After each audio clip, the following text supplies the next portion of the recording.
ฝึกอบรมเป็นพระวิปัสสนาจารย์รอบ2นะครับไปทวนญาณอาจารย์ครับที่พระธาตุสีจอมทองตั้งแต่วันที่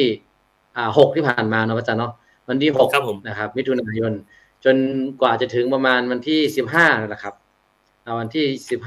15 20กรกฎาคมนะครับซึ่งท่านก็45วันนะครับ45วันก็ทางนี้จะเยอะอยู่ครับเพราะว่าในการก่อนคือเขาก็จะออกก่อนเข้าพรรษาครับเพราะว่าการเข้าพรรษาของเราก็คือวันที่เท่าไหร่ครับอาจารย์ครับวันที่1ใช่ไหมสิงหานะครับวันที่1สิงหาครับอาจารย์ครับ1สิงหาเพราะฉะนั้นก็คือเนาะครับแล้วไอ้ของผมนี่โอเคไหมครับรายการเสียงอะไรชัดเจนไหมครับอาจารย์ครับ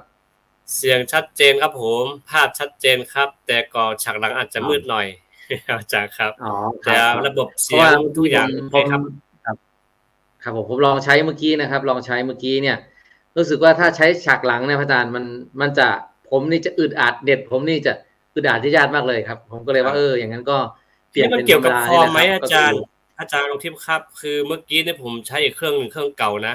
แต่พอเราเพิ่มเติมฉากหลังให้ปุ๊บเนี่ยจะอึดแล้วก็มันชื่อว่ามันการเคลื่อนไหวการพูดจามันจะดีเลย์หมดเลยผมก็เลยกลับมาใช้เครื่องใหม่ครับน่าจะเกี่ยวกับคอมนะอาจารย์เครื่องคอมก็มีส่วนครับอาจารย์ครับครับผมแล้วก็เครื่องคอมก็มีส่วนแล้วก็น่าจะมีส่วนครับอาจารย์ครับผมน่าจะมีส่วนแต่ว่าเน็ตของเราคือณปัจจุบันน่าจะเสถียรพอสมควรนะครับผมว่าน่าจะไม่เป็นปัญหาเท่าไหร่ครับพอดีผมเคยทดลอง2เครื่องแล้วอาจารย์เพราะเครื่องเก่านี่จะมันแบบเคลื่อนไหวช้าพูดกดดีเลย์ไม่ตามไม่ตรงตามที่เราพูดไปอย่างเงี้ยอาจารย์ครับน่าจะมีส่วนครับแล้วที่อาจารย์ครับวันนี้เราจะสนทนาธรรมเนาะตอนนี้ผมก็อยู่ลำพูนครับอาจารย์ครับอยู่ลำพูนวัดสัพพยางหลวงก็หลังจากที่กลับจากการปฏิบัติศาสนกิจที่เมืองยองมากลับมานี่ด้วยทีนี้ก็คือมาแล้วก็มาตรวจสุขภาพก็ไม่ตรวจก็ไม่เจอถ้าตรวจก็ต้องเจอจ้ะครับนั่นก็คือเป็นไงครับญาติโยมที่กำลังรับฟังเราอยู่ก็เนาะไม่รู้ว่าเป็นยังไงบ้างนะครับเราก็ถือว่าถ้าเป็นวันอาทิตย์เนี่ยเมื่อก่อนเนี่ยเราจะมี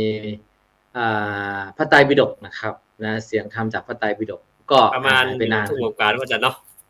ครับใช่ครับตอนนี้ก็มาช่วยพระอาจารย์โสพลนะครับซึ่งที่จริงปกติเรา2รูปนี่ก็จะออกรายการพระศาสนาที่แผ่นดินนะครับเมื่อวานนี้ผมก็ไม่ได้ออกนะครับอาจารย์เพราะว่ามันก็ติดภาระหลายอย่างที่ว่าช่วงนี้ครูบาอาจารย์ก็ติดภาระอย่างทีนี้พระอาจารย์ครับผมก็อยากจะเกริ่นนำว่าในวันนี้เนี่ยพระอาจารย์มีหัวข้ออะไรที่จะพูดกับเห็นธรรมเห็นเราเห็นธรรมเนี่ยก็คือพระอาจารย์ครับคำว่าเห็นธรรมเห็นเราเห็นธรรมเนี่ยในมุมมองของพระอาจารย์ก่อนเนาะเพราะว่าอย่างนี้เราเกริ่นนำก่อนว่าอย่างสมมุติว่าผมเองนะครับอย่างที่ในบาลีเนาะคือภาวกะลินะครับก่อนเราจะเข้ารายการว่าวันนี้เนี่ยผมอยากพูดถึงเรื่องของการเข้าพรรษาซึ่งมีความแตกต่างกันครับระหว่างในเรียกว่าระหว่างเชียงตุงก็แล้วกันนะครับเชียงตุงกับที่อื่นๆนะอาจารย์ซึ่งมีความแตกต่างกันทำไมแตกต่างกันนี่ครับผมก็จะดูว่า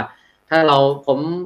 บอกว่าวันเนี่ยมันสำคัญกับเราอย่างไรบ้างดวงดาวเนี่ยสำคัญกับเราอย่างไรบ้างนะครับทีนี้พระพุทธองค์เนี่ยครับก่อนที่เราจะพูดถึงเรื่องนั้นก็คือเรื่องของเห็นธรรมเห็นเราเห็นธรรมเนี่ยโยธรรมังปัสสติโสมังปัสสตินะครับคือพระพุทธองค์ได้ตรัสไว้แก่พระวักกลิเถระนะครับอาจารย์พระวักกลิเถระเนี่ยซึ่งเป็นผู้ที่หลงไหลเขาเรียกว่าเป็นรูปปมาณิกาผู้มีความหลงไหลในรูปนะครับอย่างปัจจุบันคนเราอาจารย์ครับอย่างปัจจุบันเช่นวัยรุ่นอาจารย์เนาะเช่นวัยรุ่นหรือคนที่สนใจครับบางคนโอ้ยข้างใครนักแสดงครับนักแสดงนี่บางทีเสียงอาจจะไม่ดีนะอาจารย์นะแต่หน้าตานะครับหน้าตารูปร่างสวยหล่อนะครับอย่างเช่นเป็นเมื่อก่อนเนี่ยเราเขาจะบอกเกาหลีฟีเวอร์นะครับโอ้โหเกาหลีลาคนไหนมาแสดงแสดงหนังนี่วัยรุ่นเราก็จะชอบมากนะครับเพราะฉะนั้นก็คือในพุทธศาสนาก็บอกว่ามีคนชอบเนี่ยไม่เหมือนกันนะอย่างเรา2คนบางทีเสียงเราอาจจะไม่นั่นครับรูปร่างหน้าตาเราก็ไม่นั่นคือมันมีหลายอย่างครับเช่นบางคนชอบเสียงใช่ไหมบางคนชอบรูปภาพดูปประมาณิกาบางคนชอบอะไรครับการแต่งตัวแบบมอซอเช่นการแต่งตัวแบบคูบาเขาเรียกว่าสายคูบานะพระอาจารย์นะก็อีกอย่างก็คือชอบธรรมะครับบางคนนี่คืออาจจะเสียงไม่ดีรูปร่างหน้าตาไม่ค่อยได้นะครับแต่งตัวก็ธรรมดาเนี่ยแต่ว่าธรรมะเนี่ยลึกซึ้งอย่างเงี้ยเป็นต้นนะครับ ซึ่งเราก็ไม่รู้ว่าอยู่ในไหนนะแล้วก็นี่ก็ขอให้ญาติโยมที่กำลังรับฟังนี่ก็แสดงความคิดความเห็นกันมาได้นะครับอาจารย์เพราะว่าอยากจะทราบเหมือนกันว่าญาติโยมที่กำลังรับฟังเป็นท่านไหนบ้างวันนี้ก็ไปเจอโยมคนหนึ่งเหมือนกันครับผมไปที่วัดพระอาจารย์ไทยอิสระธรรมโมนะดร.พระมหาไทยซึ่งเป็นวันเกิดแล้วก็ไปเจอโยมชนิดาหรือว่านิดาเนี่ยฮะนะเขาก็มาฟังเหมือนกันว่าพระอาจารย์ดวงทิพย์ใช่ไหมที่ออกรายการทำให้เป็นทีมโอ้เขาบอกใช่ก็ได้เจอกันนะครับที่นั่นก็ก็หมายความว่าก็มีคนไปแบบไปติดตามเขาก็ติดตามถึงตัวอะไรอย่างท่านไทยอย่างนี้เนาะแต่ว่าพระอาจารย์ไทยก็ไม่ได้ออกรายการเรานานมากเหมือนกันนะครับเนื่องจากว่าติดภารกิจเยอะแยะมากมายซึ่งพระบักกะลีเนี่ยครับชอบพระพุทธเจ้าเห็นพระพุทธเจ้าแล้วโหเป็นคนที่มีรูปร่างที่สวยงามหล่ออย่างนี้เนาะก็เลยตามไปครับนี่จะเห็นทุกวันยังไงก็เลยมาบวชนะอาจารย์นะเข้ามาบวชในพุทธศาสนาเข้ามาบวชแล้วหลังจากที่บวชแล้วก็เฝ้าดูหรือพระพุทธองค์ไม่เป็นอันกินอันทำงานไม่เป็นอันสมณธรรมอะไรแต่วัดของพระก็ไม่ทำจนพระพุทธองค์ได้บอกว่าพระบักกะลีว่าเธอบวชมาเพื่อที่จะเห็นเราหรือเราเนี่ยวันหนึ่งเราก็จะต้องอะไรอาจารย์ครับต้องแก่ต้องเจ็บต้องตายมันไม่มีสาระประโยชน์อะไรเลยนะแต่คุณจะเห็นเราตลอดได้หากว่าคุณนั้นปฏิบัติธรรมหากว่าคุณปฏิบัติธรรมที่ว่าเห็นเราตั้งแต่นั้นมาเนี่ยพระองค์ก็เลยตรัสว่าโยมังปัสสติโสธรรมมังปัสสตินั่นแหละครับอาจารย์คือผู้ใดเห็นเราผู้นั้นชื่อว่าเห็นธรรมผู้ใดเห็นธรรมผู้นั้นชื่อว่าเห็นเราก็คือหมายความว่าธรรมะของพระองค์มันไม่ได้อยู่ที่ใครมันไม่ได้อยู่ที่พระพุทธรูปที่ปัจจุบันใช่ไหมพระอาจารย์ใช่ไหมครับมันไม่ได้อยู่ที่พระคัมภีร์คือพระไตรปิฎกหรือไบลานมันไม่ได้อยู่ที่องค์เราอย่างเช่นเราเนี่ยเป็นธรรมยุทธมหานิกายมหายานวัชรยานแต่งสีส้มสีแดงสีธาตุยมเนี่ยซึ่งมันไม่ใช่อยู่ตรงนั้นแต่มันอยู่ที่ไหนนะครับมันอยู่ที่การนำมาปฏิบัติใช่ไหมครับนำมาใช้หากว่าเราใช้เราก็เห็นพระพุทธเจ้าเห็นพระรัตนตรัยแต่หากว่าเราไม่ใช้เราก็ไม่เห็นพระรัตนตรัยอันนี้คือรายการที่ว่าเห็นธรรมเห็นเราเห็นธรรมนะพระอาจารย์มีอะไรเสริมผมไหมครับตรงนี้ครับผมอาจารย์ตอนแรกผมไม่เชื่อพระอาจารย์เมื่อก่อนที่ผมจะเข้ากรรมฐานนะผมไม่เชื่อเลยสักอย่างเลยเรื่องกรรมเรื่องเวรไม่เชื่อเลยอาจารย์เรื่องเห็นพระรัตนตรัยก็ไม่เชื่ออาจารย์แต่หลังจากที่ได้เข้าฝึกปฏิบัติแล้วเนี่ยความคิดเหล่านั้นหายหมดเลยพระอาจารย์ความสงสัยแล้วก็จะเข้ากรรมฐานก็กลัวฟังแต่จากคนอื่นมาก็อยากจะทดลองบ้างจนกระทั่งวันหนึ่งที่มันเจอแบบว่าความทุกข์มหาศาลที่ถาโถมเข้ามานี่คือเรารู้สึกว่าฉันเข้าไม่ได้อาจารย์นะครับมีครั้งหนึ่งที่มันสุดที่สุดคือฉันเข้าไม่ได้แม้แต่เดินตามข้างถนนนี่ก็แบบไม่มีแรงเลยอาจารย์ตอนนั้นอยู่จอมทองแต่ยังไม่ได้อยู่กับหลวงปู่ทองกับผมอยู่อีกวัดหนึ่งตอนวัดที่ผมบวชเป็นพระแล้วคือเรามีสภาวะทุกข์ที่มันไม่มีทางออกหลายอย่างก็เลยว่าแต่ไหนเราอยากศึกษาธรรมะมานานละได้แต่สงสัยได้แต่ฟังคนอื่นเขามาว่าพระปฏิบัติหลวงปู่หลวงตาเข้าป่าเข้าดอยปฏิบัติไปมันนั่นนี่แล้วก็มีพระรูปหนึ่งมาบรรยายถึงเรื่องการสภาวะมันแตกดับเรื่องร่างกายเราแตกดับผมก็ยังไม่เชื่อฟังไว้นะฮะแต่วันที่ผมก็มาหันหน้าเข้าหาธรรมะจริงๆคือจำได้ว่าปีนั้นนี้จะใกล้ลอยกระทงนะลอยกระทงนี่ก่อนนี่จะเข้าไปก็มันยังไงกันแน่ก็ตัดสินใจไปสมทานไปเข้ากรรมฐานกับหลวงปู่แต่ก็ไม่ได้สอบอารมณ์กับหลวงปู่นะส่งอารมณ์กับอาจารย์สันติซึ่งปัจจุบันก็คือเป็นอาจารย์ใหญ่วิปัสสนากรรมจอมทองเนี่ยสอบอาจารย์สันติส่งไปทีนี้เรื่องความคิดเหล่านี้เมื่อก่อนก็ไม่เชื่อพอปฏิบัติไปจริงๆและทำข้อนี้แหละอาจารย์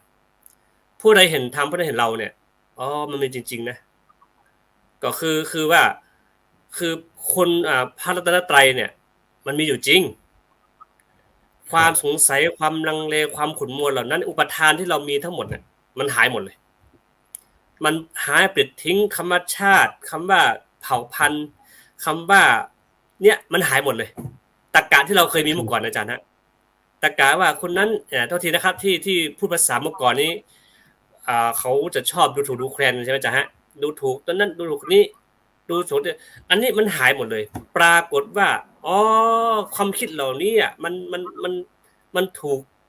ปรุงขึ้นมาเยอะเสียเหลือเกินเนี่ยเพราะฉะนั้นคือตรงนี้แหละผมว่าอ๋อแค่คำเดียวตรงเนี้ยทำให้คนหลายๆคนทำให้มนุษย์สัตว์หลายเผ่าพันธุ์เนี่ยถ้ามาศึกษาเรื่องการปฏิบัติจริงๆแล้วปุ๊บเนี่ยสิ่งเหล่านี้มันจะลบล้างไปหมดแล้วก็ทำให้ว่าผู้ใดเห็นธรรมผู้ใดเห็นเราคือ ถ้าใครไม่ปฏิบัติเนี่ยยากเสียเหลือเกินพระอาจารย์อย่างที่อาจารย์พูดเมื่อกี้ไม่เกี่ยวครับคุณจะไปสวมชดาแล้วแต่คุณจะสวมชดาแบบทองคำก็แล้วแต่คนจะมีเงินอย่างพูดตัวอย่างปัจจุบันพระอาจารย์ครับอย่างกรณีที่เศรษฐีดำน้ำใช่ไหมอาจารย์ครับคนมีเงินทองทรัพย์สินมากมายมหาศาลแต่ว่าความคิดมโนภาพเนี่ยมันไปไกลใช่ไหมอาจารย์มันตามจิตไม่ทันใช่ไหมอาจารย์ตรงนี้คือว่าคุณเราคือพอพูดตรงนี้ปุ๊บก็คือมาพูดถึงความตายใช่ไหมอาจารย์ความตายไม่มีนิมิตความตายไม่รู้ว่าจะตายที่ไหนตายเวลาใดตายอย่างไรเราไม่รู้แล้วยกตัวอย่างที่มันกำลังเกิดขึ้นไปสดๆร้อนๆก็คือว่านี่แหละคือมันไม่ช่วยอะไรเลยอาจารย์ครับจะขึ้นไปดาวอังคารแต่ถ้าเราไม่ปฏิบัติเนี่ยโอกาสที่จะยกจิตตรงนี้ขึ้นมาพ้นจากสภาวะที่มันขุ่นมัวเนี่ยไม่มีเลยคือมันมีแต่ว่ากูมีจริงกูมีเฉพาะภายนอกแต่ภายในยังขาดพระอาจารย์ครับขาดปัจจัยภายในขาดทรัพย์ภายในคือไม่มีความสุขเลยพระอาจารย์เพราะฉะนั้นคือต้องอาจารย์โยมทั้งหลายฟังอยู่ต้องลองต้องย้อนมองตัวเองนะย้อนมองตัวเองว่าบางครอบครัวนะจ๊ะนะบางท่านก็มีเงินเป็นพันล้านแต่ถ้าย้อนถามตัวเองว่าวันหนึ่งเรามีความสุขประมาณสักกี่นาทีความสุขที่แท้จริงโดยที่ไม่ปรุงแต่งโดยที่ไม่คิดตัวเองแต่ว่าจิตของเราเข้าสู่ธรรมชาติแบบไม่บังคับแต่รู้อัตโนมัติของมันเองเนี่ยมีไหมอันนี้คือเป็นประเด็นว่าเพราะฉะนั้นพอถึงจุดนี้ปุ๊บเนี่ยเราก็ถือว่าผู้ใดเห็นธรรมผู้ใดเห็นเราตรงนี้เราจะกระจ่างชัดอันนี้มุมมองของผมว่าจะนะที่สัมผัสมาจริงๆก็คือว่านะคำตอบที่พระพุทธเจ้าพูดอย่างเนี้ยคำเล็กๆน้อยๆเมื่อก่อนเราไม่เดินทางเข้าหาก็เลยทำให้เราไม่รู้ว่าจะไปทางไหนแต่พอเราได้เข้าปุ๊บเนี่ยคำตอบเหล่านี้กระจ่างชัดครับอาจารย์ครับ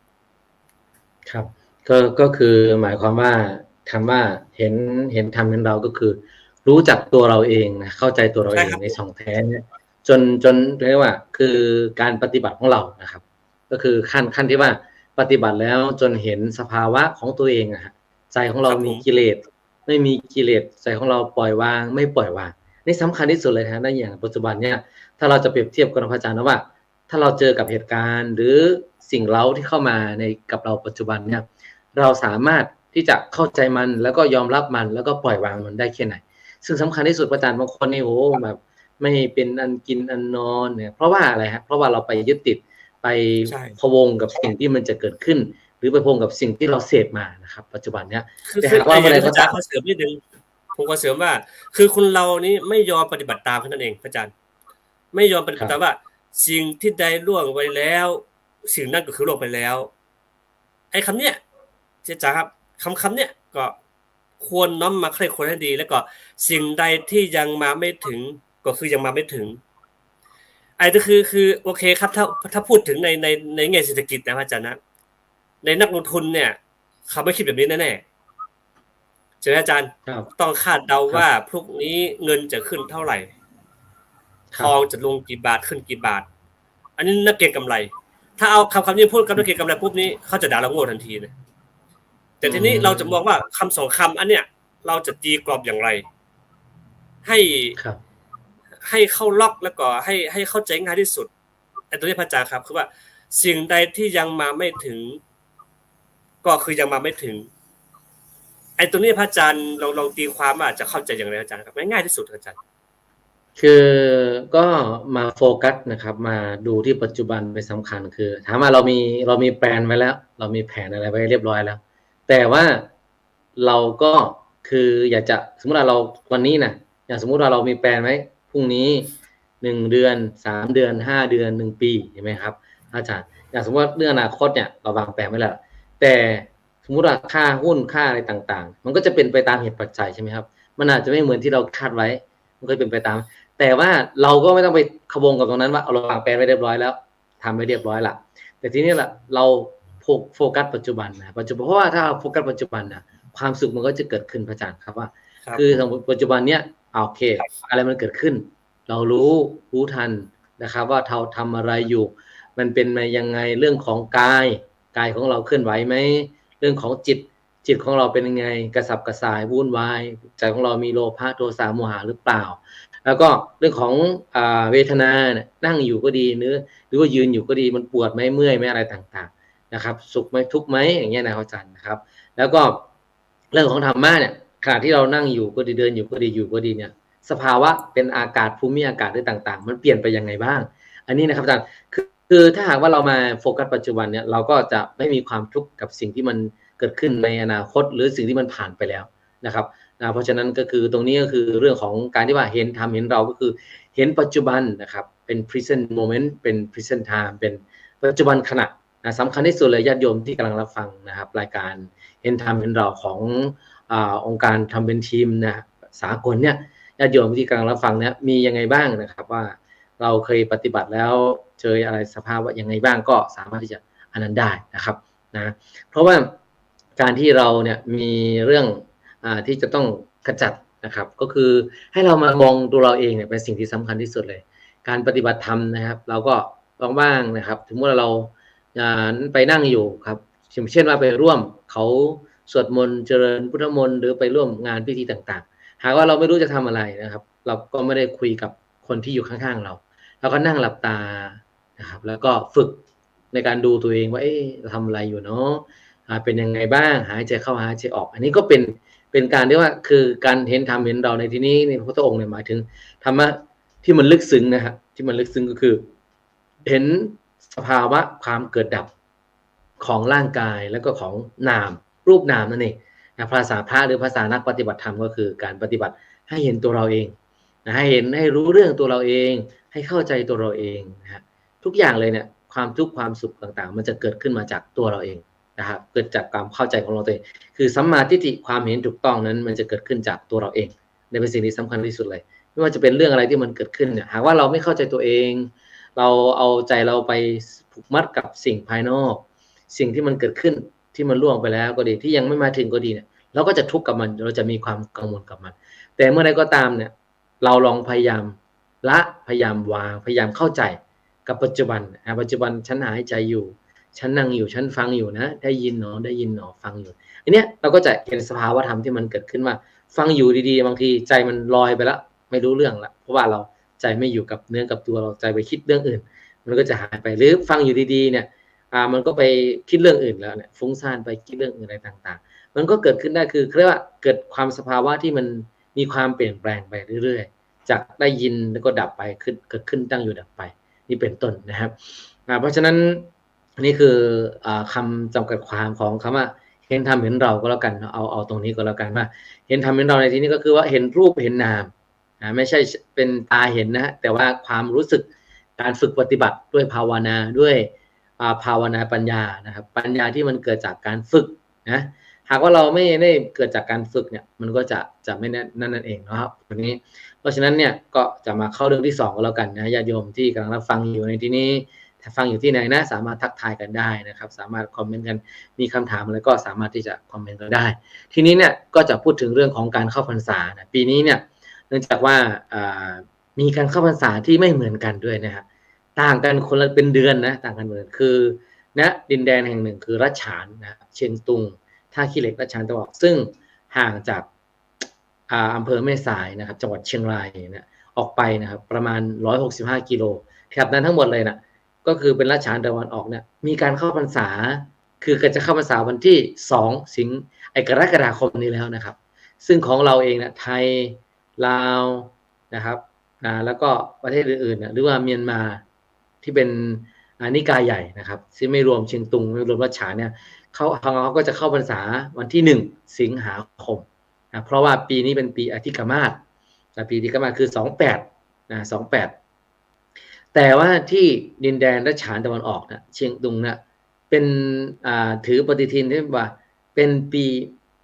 ไม่ใช่ปีใหญ่ที่กามาศ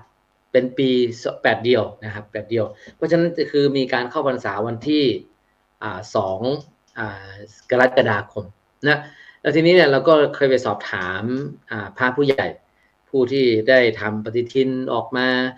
ได้ทำเรื่องของเรียกว่าคือทั้งโซนนะถ้าฉานตะวันออกเนี่ยเขาก็ใช้ปฏิทินเรียกว่าปฏิทินของสมเด็จอาชญาธรรมนะสมเด็จสังฆราชแห่งนครเชียงตุงนะครับเป็นองค์ที่14เนี่ยก็ได้ใช้กันซึ่ง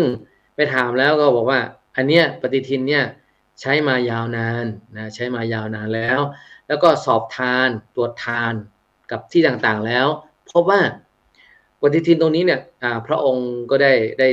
แสดงไว้นะครับมีคนถามเขาแสดงว่าคือปฏิทินเนี่ยท่านใช้มาแล้วปฏิทิน3,000 ปีนะครับปฏิทิน 3,000 ปีปฏิทิน500 ปีซึ่งเมื่อก่อนนั้นทางข้าราชการของพม่าเองนะครับหรือว่าเป็นของข้าราชการของประเทศไทยเองนะพระอาจารย์วรเชษฐ์ครับคือปฏิทินเนี้ยท่านบอกว่าท่านเนี่ยใช้มาตั้งแต่นั้นแล้วก็ใช้เล่มนั้นมาเรื่อยๆจนไม่มีการเปลี่ยนแปลงครับอาจารย์ครับแต่ทีนี้เนี่ยของพม่ากับของไทยทำไมมันมีความเพี้ยนทำไมไม่ใช้อันเดิมเนื่องจากว่ามันมาถึงยุคนึงเนี่ยมีการเปลี่ยนปฏิทินจากปฏิทินเล่มที่บอกว่า1,000 ปี 3,000 ปี500 ปี300 ปีตัวนั้นเปลี่ยนเป็นโมเดิร์นโมเดิร์นคาเลนดาร์นะครับเป็นปฏิทินแบบสมัยใหม่ทำให้มีความคลาดเคลื่อนกันนะครับบางปีก็เป็นวันอย่างเช่นว่าวันพระวันนี้เขาก็อาจจะเป็นเมื่อวานหรือพรุ่งนี้อย่างเงี้ย1 วันนะบางปีนะครับแต่ทีเนี้ยแต่ปีนี้เนี่ยมันคลาดเคลื่อนกัน1 เดือนพระอาจารย์ซึ่งเรียกว่าปีใหญ่ที่กามาศมันไม่ใช่ปีใหญ่ที่กามาศเนี่ยมันห่างเนาะมันห่างเกินพระอาจารย์เนาะแล้วมันห่างเกินไงก็เลยว่ามันมีความยังไงบ้างครับอาจารย์ครับคือความเข้าใจที่จริงเท่าที่ผมจำความได้พระอาจารย์ครับแต่ว่าอย่างไทยเรานี่มีการเข้าพรรษา2 ครั้งใช่ไหมฮะพรรษาก่อนพรรษาหลังเนาะอาจารย์ใช่ไหมฮะแต่ที่ว่าอย่างเชียงตุงกับเมืองยองเนี่ยรู้สึกว่าเข้าพรรษาก่อนภาษาแรกหรือเปล่าไม่ครับคือพระอาจารย์ครับคือเขาว่าเข้าพรรษาหลังกับเข้าพรรษาแรกเนี่ยคือถ้าถามรักจริงๆแล้วมันทุกปีมันมีได้อยู่แล้วครับอาจารย์ครับคือมันตรงกันเนี่ยสมมติว่าปีที่แล้วที่ผ่านมาเนี่ยเราตรงกันเราเนี่ยสมมติพระสงฆ์เนี่ยไปมีศาสนกิจอย่างต่างประเทศใช่ไหมครับเราไม่สามารถที่จะไปเข้าพรรษาแรกได้เช่นพระครูบาบุญชุ่มพระอาจารย์พระครูบาบุญชุ่มเนี่ยท่านพรรษาแรกเนี่ยท่านก็ยังอยู่ในถ้ำอยู่ยังไม่ออกมาใช่ไหมครับท่านก็ออกมาตอนที่ประมาณ1 เดือนเข้าพรรษาไปแล้วถ้าออกมาแล้วท่านก็ต้องจำพรรษาหลังเรียกว่าเป็นทุติยวสุปนายิกาซึ่งการเข้าพรรษาแรกกับพรรษาหลังเนี่ยมันมีความต่างกันยังไงก็คือพรรษาแรกเนี่ยคือเราจะได้อานิสงส์ของกฐินครับอาจารย์ครับสามารถรับกฐินได้แต่หากว่าเราเนี่ยไม่ได้เข้าพรรษาแรกไปเข้าพรรษาหลังเนี่ยเราก็ไม่มีอานิสงส์ที่จะรับกฐินหรือไม่สามารถที่จะรับกฐินได้นะครับซึ่งตรงนี้เนี่ยคือทุกปีมันมีแล้วครับมันมี2 ครั้งก็คือเขาเรียกว่าเป็นอันนั้นแต่ว่าปีนี้เนี่ยมันไม่ตรงกันครับสมมติว่าเราโอเคเราอยากจะเข้าภาษาหลังเนี่ยฮะเช่นว่าก็มีพระเชียงตุงเหมือนกันครับ2 รูปไปเข้าปฏิบัติวิปัสสนากรรมฐานที่พระธาตุพนมทองทีนี้นะก็บอกว่าถ้าคุณไปเข้านี่เนี่ยคุณจะกลับมาเชียงตุงเนี่ยคุณต้องเข้าเป็นพรรษาหลังนะเรียกว่าทุติยวสุปนายิกาเพราะว่าเนื่องจากว่ามันเข้าไปภาษาแรกแล้วนะครับอาจารย์ภาษาแรกนี่คือวันที่2เนาะแต่ว่าข้อกรรมฐานเนี่ยประมาณ20ใช่ไหมครับประมาณ20 กรกฎาคมแล้วทำให้ท่านเนี่ยต้องเข้าพรรษาหลังครับอาจารย์ซึ่งตรงนี้ครับอาจารย์ถ้าเรามาดูแต่ว่ามันถามว่ามันเนื้อหาสาระสำคัญจริงๆแล้วมันก็ไม่น่าแปลกอะไรมากมายครับแต่ว่าแปลกแม้ว่าจะเป็นแปลกเดือนแปลกเป็นเดือนกันมันต่างกันเป็นเดือนแต่สาระสำคัญของการเข้าพรรษามันคืออะไรครับอาจารย์ผมอยากจะฟังอาจารย์ว่าสาระของการเข้าพรรษามันคืออะไรแล้วก็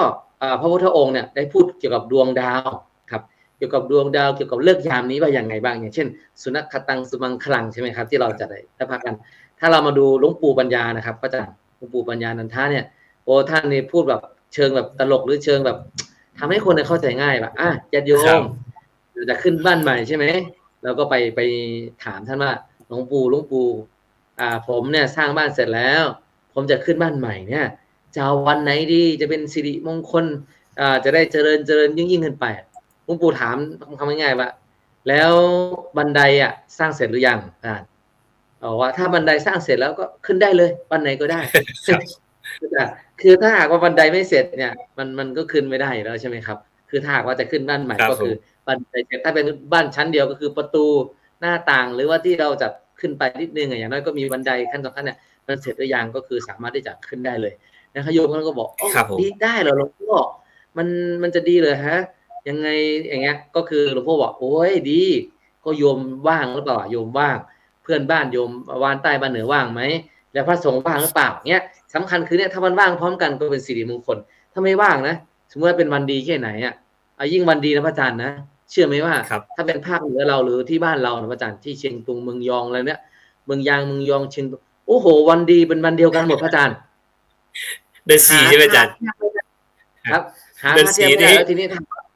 ครับหาพระแทบไม่ได้แล้วทีนี้เนี่ยพระเนี่ยสมมุติว่าเป็นพระผู้ใหญ่ก็ไปไม่ได้ใช่ไหมครับอาจารย์ครับแล้วมันมีหลายบ้านญาติเราก็ต้องไปตรงนู้นต้องไปตรงนี้ก็ไม่สามารถจะมาบ้านเราได้เต็มร้อยเราก็มันก็จะเป็นมงคลยังไงล่ะสมมติพระมันไม่ครบพระอาจารย์มันก็อาจจะไม่เป็นมงคลก็ได้เราไม่ได้ทำบุญเต็มที่แล้วก็คนที่จะเป็นญาติของเราก็ไม่ได้มาเรียกว่าอวยพรให้เราเต็มที่พระอาจารย์มันก็ไม่ได้เป็นเพราะฉะนั้นก็คือว่าวันดีของหลวงปู่ก็คือว่าวันไหนก็ตามเถอะขอคือคุณว่างคุณทำดีเนี่ยมันได้ดีอยู่แล้วแล้วก็หลวงปู่ก็เลยพูดต่อไปว่าหากว่าเป็นอย่างนั้นจริงๆถ้าว่าวันดีเลิกดียามดีจริงๆคนที่แต่งงานกันพระอาจารย์นะครับแต่งงานกันนี่โหเลิกแบบ9 นาฬิกา 9 นาทีในวันที่9 เดือน 9 2009สมมติตัวอย่างนะครับโอ้โหแบบวันดีมากแต่ทำไมต้องหย่ากันทำไมต้องทะเลาะกันทำไมต้องครอบครัวต้องแตกแยกหรือบางครั้งบ้านเนี่ยทำมาขึ้นบ้านใหม่ไฟทำไมไหม้คนอยู่ไม่มีความสุขนะครับหรือเป็นธุรกิจเป็นบริษัทต่างๆมันเจ๊งได้เพราะอะไรล่ะฮะอย่างสมมุติว่าเป็นต่างศาสนาเนี่ยเขาก็ไม่ได้ถือเลยเขาบอกโอเควันฉันหยุดงานนะเป็นวิกเกนวันเสาร์อาทิตย์เขาก็ไปทำงานเขาก็ไปทำบุญเขาก็จัด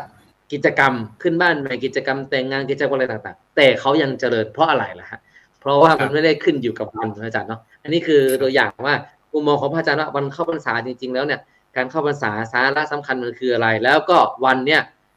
เราสมควรที่จะปฏิบัติกับมันยังไงครับอาจารย์ครับสาธุครับผมขอยกตัวอย่างนะจ๊ะครับผมทราบวันยืดผมไม่เคยดูวันอาจารย์เห็นไหมผมไม่เคยดูวันนะคือเอาที่เราพร้อมอาจารย์เคยเจอฮะอันนี้ยกตัวอย่างง่ายๆเลยว่าคือคณะศรัทธาอย่างอุบาลทรเราจะไปเราจะไปดูนั่นดูนี่มันไม่ได้หรอกอย่างกรณีงานผ่านมาอย่างเจ้าคุณจะไปอย่างผมไม่เคยดูวันนะถ้าเราพร้อมทุกอย่างทั้งคณะที่ไปพร้อมเราพร้อมวันนั้นนะฮะผมไม่เคยดูวันอาจารย์คืออย่างที่อาจารย์พูดว่าการเข้าพรรษาเนี่ยสาระสำคัญจริงๆแล้วก็คือในช่วงฤดูฝนเนี่ยมันตามที่พระองค์พูดตามที่พระองค์บัญญัติไว้ก็คือว่ามันไม่สะดวกต่อการเดินทางอย่างหนึ่งประกอบกับช่วงนี้เนี่ยมันหน้าฝนนี่มันสัตว์พวกเป็นตัวทากกว่าเยอะด้วยอาจารย์ใช่ไหมยุงกว่าเยอะนะครับสัตว์มีพิษมากกว่าเยอะงูตะขาบก็เยอะการเดินทางไปแบบนี้เนี่ยมันก็จะเสี่ยงอันตรายและถ้าเป็นอันตรายปุ๊บเนี่ยก็การเผยแผ่ศาสนาก็จะลำบากและทีนี้นอกจากว่าพระสงฆ์เราเองพระอาจารย์ครับพระสงฆ์สาวกเนี่ยเป็นตัวอย่างที่ดีใช่ไหมอาจารย์เป็นแบบอย่างที่ดีถ้าเป็นแบบอย่างที่ดีแล้วปุ๊บกลับพรรษายังไม่หยุดไม่หย่อนเลยเดินไปไม่รู้จักกาลเทศะอันนี้ก็เหตุหนึ่งที่ทำให้ต้องหยุดเข้าพรรษานอกจากนี้ฤดูการปลูกเพราะปลูกเนี่ยคือช่วงฤดูฝนเนี่ยเมล็ดพันธุ์ต่างๆก็ง่ายต่อการเพาะปลูกง่ายต่อการที่จะหว่านโดยเฉพาะนาซึ่งเอาง่ายๆพระอาจารย์ครับคือเมื่อก่อนเนี่ยเวลาไปเผยแผ่ธรรมทีใดทีหนึ่งเนี่ยมันเชื่อแค่รูป2รูปอาจารย์ฮะ10 รูปแล้วรูปน้อยไปใช่ไหมอาจารย์ไปเป็น500 รูป 5,000 รูปแล้วเดินผ่านนาทีหนึ่งไม่เหลืออาจารย์ใช่ไหมฮะ ชาวนากำลังปั้นคันนาอยู่อาจารย์ครับไม่ต้องว่านะครับลองไปผ่านคันนาแถวบ้านเราสิ โดนกรุงจริงอ่ะมันปวดเอวพระอาจารย์นะครับเวลาปั้นคันนาต้องก้มปั้นนะเราไปเหยียบคันนาเขาเสียประจันมันก็เดือดร้อนสร้างความเดือดร้อนเพราะฉะนั้นในฐานะที่พระองค์เห็นว่าเราไม่ควรเบียดเบียนต่อชาวบ้านที่กำลังทำไร่เสนาเราควรอนุเคราะห์สงเคราะห์เขาชาวบ้านยังหยุดในฤดูกาลฤดูฝนเราก็ต้องอยู่จำพรรษาเพื่อให้ง่ายต่อการให้ญาติโยมมีโอกาสได้เพาะปลูกแล้วก็นำสิ่งเหล่านั้นมาทนุบำรุงพุทธศาสนาและส่วนลึกๆเข้ามาก็คือเรื่องการศึกษาพระธรรมวินัยอาจารย์ครับฤดูกาล3 เดือนนี้โอกาสน้อยนะอาจารย์ครับ3 เดือนนี่น้อยมากนะอาจารย์ที่จะมาศึกษาอ่านพระไตรปิฎกมาท่องบาลีสีโยอังโยแล้วก็จะมาปฏิบัติธรรมถ้าบวชแล้วไม่อยู่สำนักปฏิบัติธรรมนี่น้อยมากอาจารย์ที่จะปฏิบัติเคร่งครัดปฏิบัติตามพระธรรมวินัยเนี่ยน้อยดังนั้นโอกาส3 เดือนนี่คือมีโอกาสเต็มที่ในการทบทวนไตรตรองในการเดินจงกรมกลับไปกลับมาเข้ากรรมฐานออกกรรมฐานจนช่ำชองเมื่อเห็นว่าแก่กล้าแล้วเนี่ยออกพรรษาสังเกตดูพระอาจารย์ครับสังเกตดูว่าเราแปลธรรมบทใช่ไหมอาจารย์ออกพรรษาแล้วมีพระสาวกแต่ละที่แต่ละแห่งเพื่อต้องการจะไปรายงานความก้าวหน้าการปฏิบัติธรรมใช่ไหมอาจารย์ไปปฏิบัติธรรมเพื่อรายงานว่าการปฏิบัติธรรมเป็นอย่างไรนี่คือในธรรมบทเยอะที่เป็นตัวอย่างอยู่ต่อมาคือว่าตามที่พระองค์บัญญัติก็คือว่าในเมื่ออานิสงส์กับจำพรรษาเนี่ยมันก็จะทำให้เรามีสิทธิ์ในการรับองค์กฐินผ้ากฐินทานซึ่งผ้ากฐินเนี่ยทำให้เหล่าสาวกมีโอกาสที่จะเดินทางไประยะยาวมากขึ้นยืดเวลาไปใช่ไหมจ๊ะยืดเวลายาวนานมากขึ้นหลังจากปกติแค่3 เดือน2 เดือน3 เดือนในการครองไตรจีวรในการที่จะเดินไปโปรดญาติโยมในการที่จะเดินไปโปรดตามชนบทต่างๆก็น้อยดังนั้นก็คือมีอานิสงส์ในการจำพรรษาอานิสงส์ในการรับผ้ากฐินคือยืดไปอีกหลายเดือนนั่นคือตรงนี้แหละคือเหตุผลหลักๆก็คือว่าให้หยุดศึกษาพระธรรมวินัยประพฤติปฏิบัติอย่างจริงจังแล้วก็เอาข้อธรรมเหล่านี้เนี่ยไปเผยแผ่ต่อ100 ล้านแต่ว่าความเป็นอยู่ของเราอาจารย์มันอยู่แค่2 คนแล้วก็ทะเลาะเบาะแว้งกันทุกวันอย่างเงี้ยมันไม่ใช่เหตุผลนะอาจารย์เพราะฉะนั้นความสุขอย่างพระธุดงค์ใช่ไหมอาจารย์แค่กรดอยู่ต้นไม้หรืออยู่กับตับเล็กๆมุงคาก็ได้แล้วก็ได้ไปโดยไม่ต้องห่วงหน้าห่วงหลังอันนี้คือความจริงชีวิตที่ต้องการแต่ปัจจุบันมันสวนทางอาจารย์คือสวนทางอย่างไรอ่ะบางทีเรายังไม่มีแต่เราอยากมีอยากเป็นใช่ไหมอาจารย์ครับอยากมีอยากเป็นคือว่าเห็นเขามีอยากมี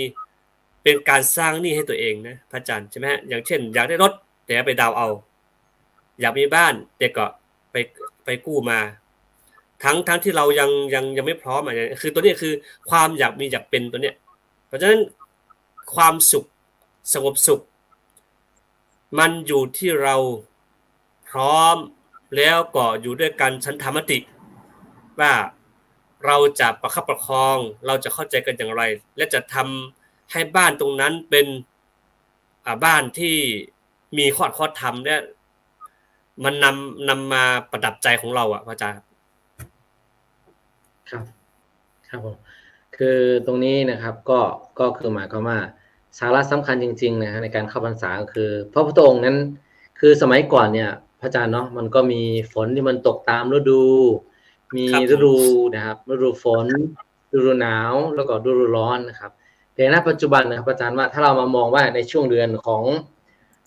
กรกฎาสิงหาต่อถึงเดือนสิงหาเอาง่ายๆสิงหาถึงตุลานะพระอาจารย์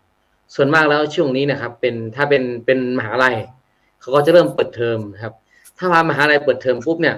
เราจะไปเที่ยวนะตลอดไปนู่นไปนี่เนี่ยก็ทำให้การเรียนการศึกษาของเรานั้นไม่ต่อเนื่องครับอาจารย์อันนี้คือมุมมองแบบสมัยใหม่นะนั่นคือส่วนหนึ่งนะครับแล้วทีนี้เนี่ยถ้าหากว่าเป็นการงบประมาณอะไรต่างๆเนี่ย เขาจะเริ่มประมาณถ้าสมมติว่าตุลาเนี่ยคือเขาจะเริ่มสิ้นสุดงบประมาณประจำปีอาจารย์ครับเพราะฉะนั้นนี่คือมันเป็นช่วงที่ว่าเวลาว่าใน3 เดือนก่อนที่จะหมดสิ้นสุดการงบประมาณประจำปีนั้นน่ะแล้วเขาจะมาทบทวนว่าธุรกิจที่เราสร้างงานที่เราทำเนี่ยมันต้องจัดการยังไงบ้างนะครับอาจารย์เพื่อที่จะให้มันมีความสมดุลมีความบาลานซ์อย่างสมมุติว่าโครงการต่างๆที่เรายังไม่ได้ทำเนี่ยใน3 เดือนนี้เราต้องทำนะเพราะฉะนั้นขณะที่เราจะต้องทำเนี่ยเราก็จะต้องไปคิดเรื่องว่าจะต้องไปตรงนู้นตรงนี้มันก็ไม่ได้อีกประการหนึ่งนะครับอาจารย์ก็คืองบประมาณที่เรามีไว้แล้วก็โปรเจกต์ที่เราวางแผนไว้เป็นปีเนี่ยเรายังได้ทำหรือยังถ้าเราไม่ได้ทำเราต้องรีบทำอันนี้เป็นประการหนึ่งนะครับแล้วอีกประการหนึ่งเนี่ยหากว่าช่วงนี้นะครับเป็นช่วงที่เรียกว่ามันเป็นช่วงกลางปีนะอาจารย์เนาะใช่ไหมครับช่วงกลางปีถึงปลายปีเนี่ยช่วงกลางปีเนี่ยมันเป็นช่วงหัวเลี้ยวหัวต่อคือว่าธุรกิจที่เราทำมาหรือการงานอะไรต่างๆที่เราทำมาเนี่ยอยู่ระหว่างกลางแล้วเนี่ยมันลงตัวหรือยังหากว่ามันไม่ลงตัวก็ปรับแล้วก็คือการที่จะลงตัวได้เนี่ยมันต้องอาศัยความต่อเนื่องพระอาจารย์อะไรก็ตามไหมไม่ว่าจะเป็นการท่องหนังสือการเรียนหนังสือการทำอะไรต่างๆเนี่ยถ้ามันมีความต่อเนื่องไปเรื่อยๆเนี่ยมันจะอยู่ตัวมันจะเป็นเขาเรียกว่าความยั่งยืนมันจะเกิดขึ้นได้หากว่ามันไม่อยู่ตัวปุ๊บเนี่ยมันจะมีความสักกระส่ายความยั่งยืนก็ไม่เกิดขึ้นได้อันนี้เป็นประการหนึ่งนะครับอีกประการหนึ่งเนี่ยที่พระองค์สมัยก่อนเนี่ยพระพุทธองค์อยากจะให้เราเนี่ยช่วงแบบเข้าพรรษาในฝนมันตกนะครับไปไหนมันก็ไม่สะดวกอย่างที่พระอาจารย์ว่าแล้วอีกประการหนึ่งเนี่ยเป็นช่วงนี้เนี่ยก็คือเป็นการที่ว่าอนุเคราะห์ชาวนาชาวนาเขาก็คือหากว่าพระไปนะฮะสมมติว่าพระไปนู่นไปนี่บางทีเนี่ยสมมุติว่าต้องไปส่งพระบ้างล่ะต้องไปรับผ้าบ้างต้องใส่บาตรผ้าบ้างอะไรต่างๆเนี่ยทำให้เขาเนี่ยไม่เป็นอันคือว่าทำนาทำไร่ก็มันก็ไม่ค่อยสะดวกใจเท่าไหร่ครับเพราะฉะนั้นก็คือพระพุทธองค์ก็เลยให้พระสงฆ์เนี่ยได้ฝึกอยู่ปฏิบัติกับที่แล้วก็ได้ปฏิบัติเต็มที่ศึกษาพระธรรมวินัยเพราะว่าช่วงตุลาหรือพฤศจิกายนเนี่ยเป็นช่วงที่เราต้องสอบแล้วพระอาจารย์เนาะต้องสอบแล้วเนี่ยครับซึ่งปลายปีแล้วเนี่ยหากว่าเราไม่เรียนหนังสือไม่ค้นคว้าด้วยตัวเองก็จะสอบไม่ได้นั่นเองอันนี้ก็คือเป็นส่วนหนึ่งนะครับและอีกประการหนึ่งเนี่ยหากว่าเรามาดูตามพระพจน์ที่บอกว่าสุนัขขตังสุมังคลังสุปะพาตังสุติตังสุขโนสุมุหุโตจะสุยถังพระมาจารีสุก็คือหมายความว่าเนี่ยพระพุทธองค์เนี่ยไม่ได้หมายถึงว่าวันเดือนวันเนี่ยมันจะทำอะไรให้เรากับเราได้นะครับพระพุทธองค์เปรียบเทียบอีกอย่างหนึ่งที่บอกว่าเมื่อก่อนเนี่ยมันมีคนใช่ไหมพระอาจารย์เนาะคนนี่บอกว่าโอ้ไปอาบน้ำแม่น้ำคงคาแล้วก็จะเป็นผู้ที่บริสุทธิ์นะครับจะเป็นผู้ที่บริสุทธิ์จะเป็นผู้ที่ศีลอะไรที่ต่างๆที่เราเคยทำมาเนี่ยมันก็จะหาได้ง่ายแต่ทีนี้เนี่ยหากว่าทีนี้เนี่ยแล้วก็อีกอย่างนึงก็คืออีกประการหนึ่งนะครับในช่วงเข้าพรรษาเนี่ยคนปัจจุบันเนี่ยก็จะมีบอกว่าถ้าหากว่าพระสงฆ์องค์ใดก็ดีคนใดเนี่ยที่ทานเจนะทานเจเนี่ยจะเป็นคนที่มีบุญมากบางคนถืออย่างนั้นนะอาจารย์นะทานเจจะเป็นคนที่มีบุญมากพระพุทธองค์ก็เลยเปรียบเทียบว่าหากว่าคนทานเจนะครับคนที่ไม่กินเนื้อเนี่ยมีบุญมากถ้าเอาเปรียบเทียบกับวัวกับสัตว์ที่เขากินหญ้าน่ะพระอาจารย์อย่างนั้นน่ะเขาก็ต้องมีบุญมากอยู่แล้วพระอาจารย์มีบุญมากคนใช่ไหมเดี๋ยวที่อันนี้คือเรื่องของการกินเจนะครับแล้วอีกประการหนึ่งก็คือการที่อาบน้ำแล้วก็พ้นแบบบริสุทธิ์ถ้าอย่างนั้นน่ะกุ้งหอยปูปลาในน้ำคงคาน่ะคงจะเป็นพระอรหันต์ไปหมดแล้วล่ะเพราะว่ามันอยู่ในน้ำอาจารย์อยู่ในน้ำคงคาที่มันบริสุทธิ์แล้วพระพุทธองค์ก็บอกว่าสิ่งภายนอกเนี่ยมันไม่ใช่สาระสำคัญเลยหมายความว่ามันอยู่ที่การกระทำของเราที่เรียกว่าเป็นกายกรรม3ใช่ไหมครับอาจารย์ทางกรรมทางกาย3ประการก็มีอะไรบ้างครับทางกาย3ประการก็คือ1ก็คือนะครับไม่ไปทำร้ายเขาไม่ไปฆ่าเขานะครับใช่ไหมทางกายแล้วเนี่ยไม่ว่าจะเป็นสัตว์ก็ดีเป็นคนก็ดีมนุษย์ก็ดีนะครับ2ก็คือไม่ลักขโมยเขาไม่ไปฉกชิงเอาของเขา3ก็คืออะไรครับ3ก็คือไม่ผิดเนาะไม่ผิดในเรื่องของการมาคุณกับคนลูกเมียเขาผัวเขาเมียเขาลูกสาวเขาลูกชายเขาเป็นต้นนะครับวจีกรรม4ก็ไม่พูดเท็จใช่ไหมครับไม่พูดเท็จไม่พูดส่อเสียดไม่พูดคำหยาบไม่พูดเพ้อเจ้อเห็นไหมฮะสิ่งเหล่านี้แหละอันนี้มันคือแล้วก็มโนกรรม3ก็มีอะไรบ้างครับไม่คิดอยากจะได้ของคนอื่นใช่ไหมอภิชาวิสมาโลภะแล้วก็ไม่เพ่งเล็งอยากได้ของอื่นไม่มีความโกรธต่อคนอื่นแล้วก็มีความเห็นผิดอาจารย์ถ้าไม่มีความเห็นผิดเนี่ยมิจฉาทิฏฐิเนี่ยคือถ้าหากว่าเรามีกายกรรม3วจีกรรม4มโนกรรม3ประการเนี่ยหากว่าคุณทำเช้านั้นก็ดี เหมือนกับเราตื่นเช้ามาหากว่าเราเป็นคนที่อะไรเขาเรียกว่าเป็นที่เราดูพวกรายการอะไรต่างๆที่บอกว่าคนจะประสบสำเร็จเนี่ยต้องมี motivation นะครับ thinking หรือว่าการคิดเชิงบวกใช่ไหมตื่นขึ้นมาแล้วโอ้ฉันทำได้ฉันสำเร็จฉันทำได้ฉันสำเร็จเขาบอกว่าเป็นการเป็น imagine นะครับความคิดแบบคือคิดว่าโอ้ฉันสมมุติว่าบางคนเขาบอกว่ามันได้จริงๆนะพระอาจารย์ครับเขาบอกว่าสมมุติว่าคนหนึ่งเขาบอกว่าอยากจะได้อยากจะได้บ้านใหญ่อาจารย์ครับตื่นขึ้นมานะบอกว่าโอ้ยเดี๋ยวฉันต้องมีบ้านใหญ่ตื่นขึ้นมาโอ้ยวันนี้ฉันก็ต้องมีบ้านใหญ่เนี่ยคือทำต่อเนื่องๆจนเราเนี่ยเป็นอาจินแล้วก็เราเอามาเป็นแปลนอาจารย์ครับขับเคลื่อนจากความคิดของเราเนี่ยมาเป็นแปลนเราก็ต้องทำงานอย่างขยันมากขึ้นรู้จักเก็บออมมากขึ้นแล้วก็ทำให้เรานั้นจึงจะมีเงินที่จะไปซื้อบ้านหรือว่าไปผ่อนบ้านให้มันเป็นของตัวเองได้เป็นต้นนะครับซึ่งตรงนี้พระอาจารย์ครับคือหากว่าเราดูตรงนี้เราอย่างพระองค์บอกว่าถ้าคือสิ่งภายนอกนั้นเป็นสิ่งเป็นองค์ประกอบแต่ว่าไม่ได้ใช่ทั้งหมดคือถ้าเราจะดีทำเช้ามันก็ดีทำบ่ายมันก็ดีทำเย็นมันก็ดีจะเป็นเดือนไหนจะเป็นวันไหนจะเป็นปีไหนเนี่ยดีได้หมดแหละครับใช่ไหมครับอาจารย์ครับคือถ้าเรามามองตรงนี้แล้วเนี่ยเราก็จะมองเห็นว่าที่จริงๆแล้วพระพุทธองค์เนี่ยอยากให้เราก็คือโฟกัสปัจจุบันใช่ไหมอาจารย์ก็คือปัจจุบันโอ้ยครับพระอาจารย์ครับคือที่จริงแล้วเรื่องเหล่านี้มันคือไม่ต้องไปไม่ต้องไปขอดปุ่มให้ตัวเองมากกว่าอาจารย์ผมว่าทำตัวสบายๆแต่ว่าไม่ร่วมมือคนอื่นอ่ะใช่ไหมอาจารย์ทำตัวสบายๆแต่ไม่ไปเบียดเบียนคนอื่นเราอยู่ในกรอบของเรากรอบศีลธรรมกรรมฐานแต่ว่าเราไม่ต้องไปยึดคือถ้าสมมติว่ายังมีตำราอาจารย์จะไปหาคนนั้นต้องออกเวลากี่โมงกี่เอาถ้าเป็นที่ปัจจุบันอ่ะนี่กฎเกณฑ์ว่า8 โมงคุณต้องเข้าทำงานนะแต่ถ้าคุณรู้สึกว่าไปดูตารางที่เขามีไว้จะทำไงล่ะแสดงว่าไปเวลานี้ไม่ถูกเจ้านายอย่างนี้เหรอโอกาสจะโดนไล่ออกงานมีเยอะใช่ไหมอาจารย์เพราะฉะนั้นคือการยึดสิ่งเหล่านี้เรียนรู้ไว้ไม่เสียหายแต่เราจะไปให้ความสำคัญมากมายเสียเหลือเกินมันก็ไม่ได้มันจะทำให้เราเสียงานเสียครอบครัวเสียทุกอย่างกรณีที่เป็นปัญหาสังคมปัจจุบันคือมันอะไรล่ะกรอบเรามันไม่ชัดเจนอาจารย์ไม่ชัดเจนแต่ทีนี้คืออย่างชุดคตังอย่างเงี้ยถ้าสมมติเราไม่มีปัจจัยพระอาจารย์ครับไม่มีปัจจัยแล้วจะไปสร้างบ้านมันกดเกิดมันกดทุกอย่างเดียวใช่ไหมอาจารย์มันจะกดทุกอย่างนอนก็ไม่หลับกินก็ไม่ได้เงินก็ไม่มีมันจะสู้นักตังยังไงล่ะก็คือท่านได้พระองค์บอกว่าคนเราเนี่ยมีความสุขจริงๆคืออะไรอาจารย์ความสุขของคนเราคือหนึ่งว่าอธิสุขสุขเกิดจากการมีทรัพย์ใช่ไหมอาจารย์2ภุคสุขเกิดจากการใช้จ่ายทรัพย์อนันยสุขเกิดจากการความไม่มีหนี้แล้วก็อนวัชชะสุขเกิดจากความประพฤติไม่มีโทษสิ่งเหล่านี้ถามว่าปัจจุบันมันนำมาใช้ในมนุษย์แค่ไหนนั่นก็คืออย่างที่เราพูดว่าสุนัขตังสมังกำลังพระองค์บอกว่าทำอะไรแล้วก็แต่ที่ไม่มีโทษ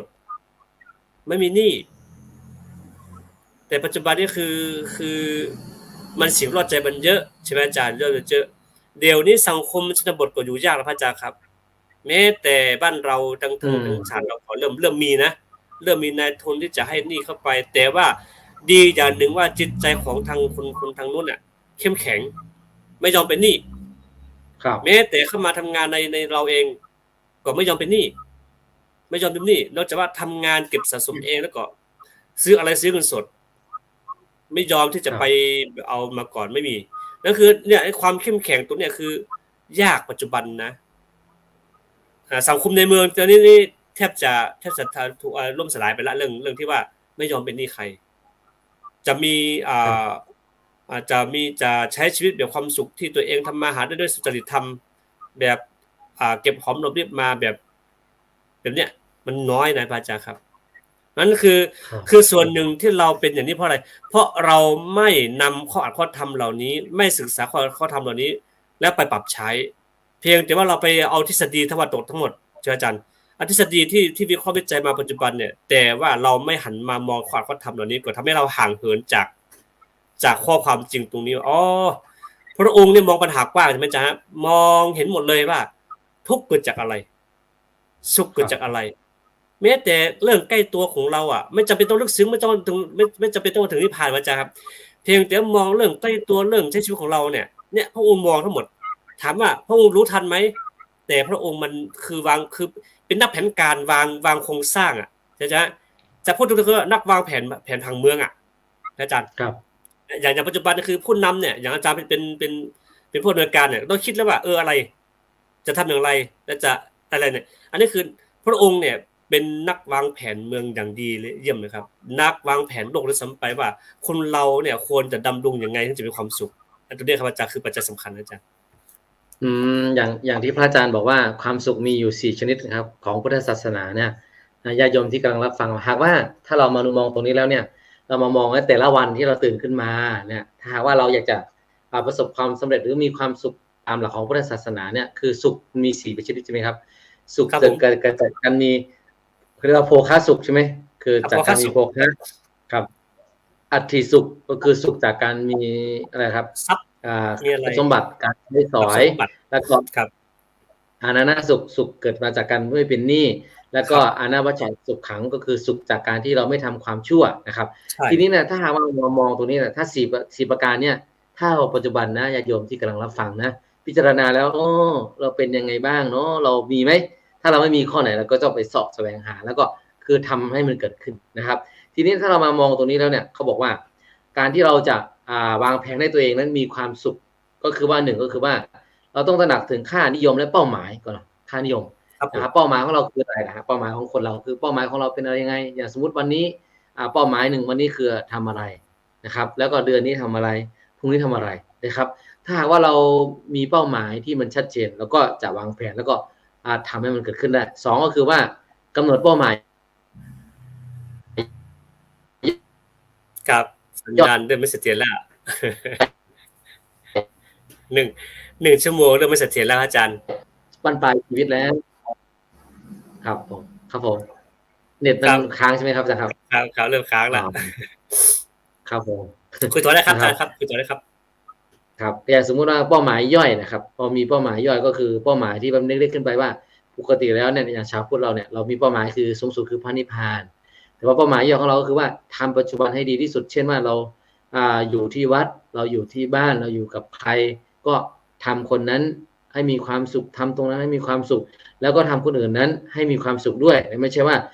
ไปทำร้ายคนอื่นให้มันมีความทุกข์นะครับอาจารย์แล้วก็วางแผนการดำเนินชีวิตเนาะดำเนินการวางแผนที่สำคัญที่สุดก็คือพระอาจารย์ก็คือว่าการวางแผนว่าเราจะทำอะไร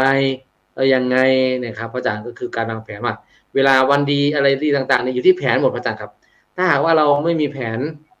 เราก็ถือว่าไม่มีวันดีแต่ถ้าเรามีแผนเนี่ยเราถือว่าเป็นมีวันดีให้กับตัวเราเองมีเลิกวันยามดีนะครับแล้วก็สร้างความสมดุลในชีวิตครับอาจารย์ครับสร้างความสมดุลนะสำคัญที่สุดก็คือว่าเราต้องสร้างความเสมอภาคความสมดุลในชีวิตเช่นว่าเราทำงานหนักเกินไปไหมนะทำงานหนักเกินไปก็เป็นเรียกว่า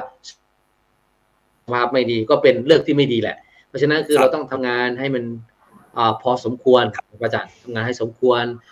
แล้วก็พักผ่อนให้เพียงพอนะครับใช้ชีวิตการดื่มการกินอะไรต่างๆให้มันรู้สึกว่ามีความเพียงพอนะครับพอเพียงคือเขาเรียกว่ามัตตัญญูตาภาษาพระใช่ไหมอาจารย์ครับคือมัตตัญญูตาในสำคัญที่สุดครับอาจารย์คือหากว่าเรามีความครับความพอเพียงความรู้จักเขาตัวเองไม่มีใครรู้เท่าคนอื่นหรอกครับเพราะว่าหมอเองพระเองครับพ่อเราแม่เราสามีภรรยาเราหรือลูกของเราเนี่ยไม่มีใครรู้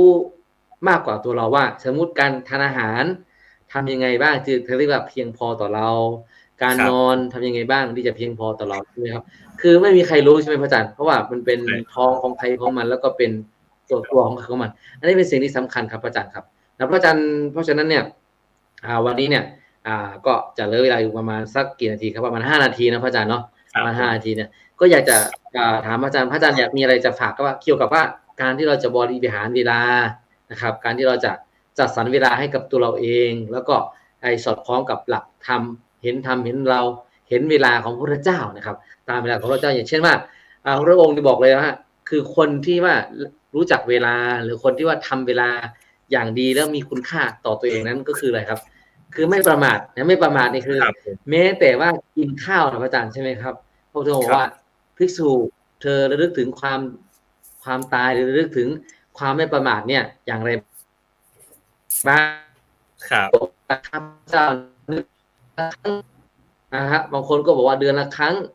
บางคนก็บอกว่าสัปดาห์ละครั้งพระพุทธองค์บอกว่ายังประมาทอยู่นะ ใช่ครับผมพระอาจารย์ครับ นึกถึงตัวเองครับรูปนามตัวเองเนี่ยเห็นธรรมเห็นเราเห็นธรรมเนี่ยทุกๆคำกลืนนะครับทุกๆลมหายใจน่ะจึงจะชื่อว่าเป็นผู้ไม่ประมาทนะครับอันนี้คือเป็นเรียกว่าหากว่าเราจะเอาเวลามาจัดสรรตัวเราเองก็คือว่าเราต้องมีสติกับตัวเราเองมีการนึกถึงลมหายใจของเรานะครับไม่ประมาททุกๆเวลาทุกๆคำกลืนนั่นเองนะครับพระอาจารย์มียังไงบ้างครับตัวนี้เกี่ยวกับตัวนี้พระอาจารย์ครับท่านก็ขอฝากช่วงท้ายนะครับคือองค์พระสัมมาสัมพุทธเจ้าของเราตรัสไว้ในพระสูตรก็คือว่าบุคคลไม่ควรคำนึงถึงสิ่งที่ล่วงมาแล้วอย่างที่พูดไปตอนต้นรายการว่าท่านบอกว่าส่วนบุคคลเมื่อกี้พอตะกี้อุปไปแล้วเนาะมันถึงพูดไปแล้วส่วนบุคคลใดเห็นแจ้งธรรมที่เป็นปัจจุบันไม่งอนแง่นคลอนแคลนในธรรมนั้นๆบุคคลควรเจริญธรรมนั้นให้แจ่มแจ้งต่อมาเพราะว่าบุคคลควรทำความเพียรตั้งแต่วันนี้เดี๋ยวนี้ใครเล่าจะรู้ว่าความตายจักมีในวันพรุ่งนี้เพราะว่าความ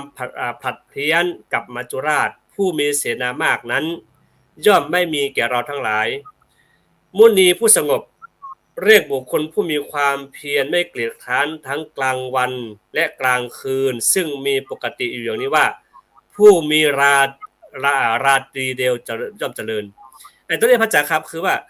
ผู้มีราตรีเดียวเนี่ยครับมันก็มาตรงกับข้อนี้พอดีใช่ไหมอาจารย์ว่าคนเรานี่ไม่ควรผัดเพี้ยนวันนะวันนี้ฝนตกไม่ไปทำงานดีกว่าขึ้นขับรถไปก็เปียกอย่างเงี้ยวันนี้ร้อนเกินไปอยากอยู่ห้องแอร์ดีกว่าอย่างเงี้ยวันนี้หนาวเกินไปไม่เอาอันนี้คือลักษณะคนที่เกียจคร้านแต่ที่นี่คือคนเราถ้าบำเพ็ญว่าคนเราความตายไม่รู้ว่าพรุ่งนี้จะตายหรือเปล่าแต่วันนี้เราต้องทำในสิ่งที่ยังไม่เสร็จให้แล้วเสร็จหรือถ้ายังไม่เสร็จก็ไม่ควรหักโหมมากเกินไปควรที่จะพักผ่อนให้เพียงพอพรุ่งนี้เก็บแรงกายแรงใจไปลุยงานต่อพรุ่งนี้อันนี้คือเป็นคำว่าไม่ประมาทคือว่าอะไรก็แล้วแต่ว่าเราคำนึงเสมออย่างที่พระอาจารย์พูดเมื่อกี้ว่าวันหนึ่งคำนึงถึงความตายกี่ครั้งกี่นาทีและครั้งบางครั้งยังพอไหมแต่ทีนี้ทุกลมหายใจของเราวันหนึ่งเราหายใจกี่ครั้งหายใจนะหายใจกี่ครั้งแต่เราไม่เคยนับลมหายใจนะครับทุกวันนี้เรามีสิ่งสำคัญกับตัวเราแต่เราไม่เคยใส่ใจเรื่องความเป็นความตายของเราคือลมหายใจจะมาหายใจมาดูหายใจจะมาเป็นก่อนตอนที่ปฏิบัติธรรมเท่านั้นอาจารย์นอกนั้นแล้วก็หมดจบเลยคือไม่ค่อยใส่ใจหรอกอาจารย์หายใจทิ้งไปอย่างนั้นแต่ว่าพอมากำหนดพองหนอยุบหนอหรือพุทโธธัมโมสังโฆเข้าไปนะถึงจะรู้ลมหายใจของเราจริงๆแล้วเป็นจังหวะนะมันโล่งนะมันไม่ติดขัดนะแต่ที่ติดขัดเพราะอะไรเพราะเราหายใจไม่เป็นแค่นั้นเองนั่นแหะคือสุนัขขัดตาสมาขังดีที่สุดครับก็เราสังเกตว่าหากว่าเราฝึกกรรมฐานบ่อยๆนะครับฝึกการดูลมหายใจของเราบ่อยๆเนี่ยเราจะเห็นว่ามันคล่องมากอาจารย์หายใจเข้าหายใจออกนี่มันไม่ฝืนเลยเห็นอะไรก็ตามครับผมสังเกตผมตัวเองนะอาจารย์ว่าถ้าเราวันไหนที่เราหรือประมาณ 3-4 วันเนี่ยเราไม่ได้พิจารณาเราไม่ได้นั่งภาวนาไม่ได้ดูที่พองยุบนะครับหรือว่าไม่ได้ดูที่ลมหายใจเข้าหายใจออกของเราอาจารย์มาอีกทีนึงรู้สึกมันจะฝืดอาจารย์เหมือนกับมันติดขัดนะอาจารย์มันฝืดทำไมมันฝืดที่จริงแล้วมันไม่ฝืดอาจารย์ครับห่างเงินแต่เราไม่รู้ตัวเองถ้าเรารู้ตัวเองเหมือนกับว่าเส้นทางครับอาจารย์ครับที่เรามองทุกๆวันนะครับอาจารย์เส้นทางที่เรามองทุกๆวันที่เราเปิดไปทุกๆวันเนี่ยเราก็จะมองเห็นเลยว่ามันมีก้อนกรวดมันมีอะไรยังไงคือเราก็จะเห็นชัดเจนใช่ไหมครับเราทุกวันครับผมแต่ว่าเมื่อไหร่ก็ตามถ้าเราไม่ไปสัก7 วันอาจารย์นะถ้าเป็นที่มันมีน้ำมีอะไรมันจะมีหญ้ามันจะมีอะไรขึ้นนะอาจารย์ไม่เหมือนกันครับคือการฝึกกรรมฐานของเราการฝึกที่เราจะเห็นเราหรือฝึกทำตามคำสอนของพระพุทธเจ้าเนี่ยเราต้องฝึกทุกๆวันนะครับอย่าให้มันมีอะไรที่แบบเป็นต้นไม้เป็นอะไรหญ้าเป็น